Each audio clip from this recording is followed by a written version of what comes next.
Welcome to Beeline IAS. Today we are going to deal with current affair from governance in GS paper 2. The subtopic is government policies and interventions in various sectors and issues arising out of their design and implementation. In this article, it is about the consumer protection that we are going to deal with. News. Central Consumer Protection Authority, that is CCPA, has notified guidelines for prevention of misleading advertisements and endorsement of the misleading advertisements in 2022. So in this perspective, this is the important aspect we have to know, that is the misleading advertisements and also the endorsements for misleading advertisements. This is issued by the Central Consumer Protection Authority CCPA under the Department of Consumer Affairs. So we have to remember this.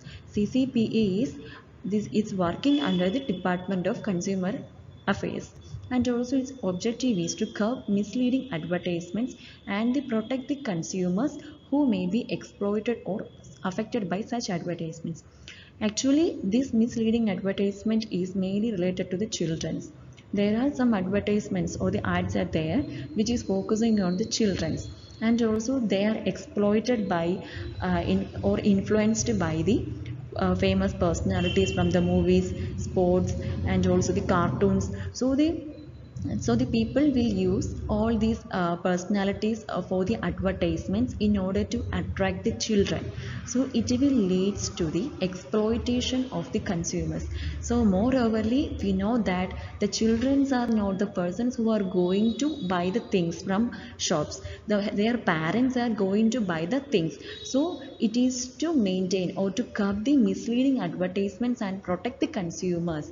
Here it is mainly related to the children who may be exploited or affected by such advertisements, and also to ensure that the consumers are not being fooled with unsubstantiated claims, exaggerated promises, misinformations, and the false claims. And coming to the key provisions of the guidelines, it is including that advertisements are targeting the children's, as we know that the sport, music, or cinema, or the children's will be more influenced by these personalities, means the personalities from the sports, music, or cinema. As we can see in the Boost, majority of the kids love the Boost products because of the sport personalities. So, and also the second aspect is the prohibits surrogate advertising. So what is surrogate advertising? Surrogate advertising, it is a practice. It is a practice means some things, some products are not allowed for the not advertisements. Example, the liquor like things, we can't do advertisement for the promotion of liquor. In such case means for the promotion of such products, the advertisers, the company or the persons behind this product, they will use the surrogate advertising. And the third one is the free claims advertisements. The free claim advertisements means a free claim advertisement shall not describe any goods, products, or services to be free without charge or use such other terms if the consumer has to pay anything. Means we can see in social media, like we can see some links may be appear in our screen, then we will just open the link, or we will be in the site. That time they will offer a free purchase, and also if we are ready to purchase, or if we are to getting the service or good, that time they will tell that for some terms and conditions we have to purchase through, in future it will be the free service. So in order to prevent all these things, he claims advertisements. And coming to the next point, that is the bait advertisements. Bait advertisements means the product or a service will be offered at a low price. It is to attract the consumers.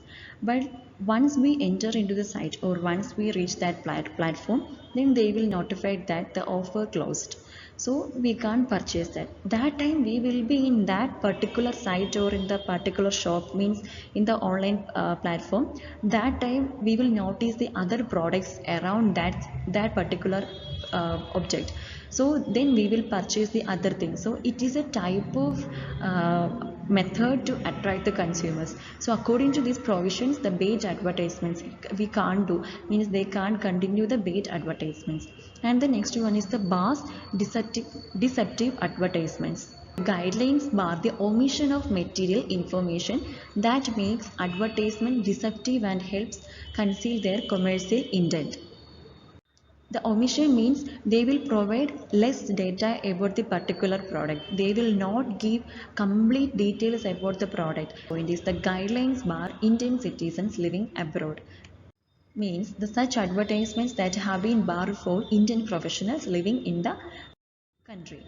And here we can see the points like endorsers need to do due diligence. These misleading advertisements are those which falsely describes a product or services. Means they are not giving the 100% or not, they are not giving the complete information about that particular product or service, and also they give a false guarantee to or likely to mislead the consumer, and also deliberately conceals important informations. And we already dealt all these things, means paid advertisements and also the surrogate or indirect advertising.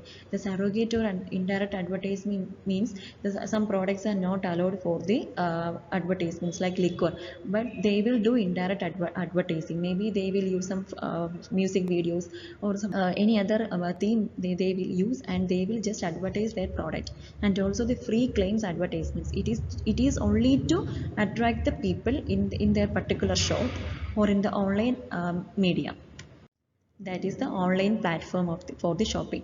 And also what's banned, so according to this, that is the misleading and surrogate advertisements and the advertisements that condone or encourage practices detrimental to children's physical or mental well-being. Means we can tell that examples like Boost, Bonvita, all these things are made by the personalities from the sports, so it will attract them.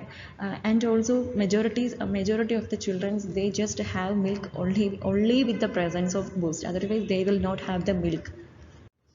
And also it consists of the without valid scientific evidence, and also the claims that consumption of a product helps enhancing physical or mental ability without valid scientific evidence. Means for the products, for the children, if the products are meant for the children, it is essential for the manufacturers to note the valid scientific evidence rather than implementing or rather than showing the personalities, famous personalities.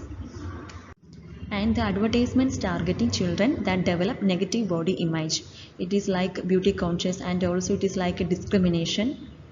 Like we can note the example for Combline.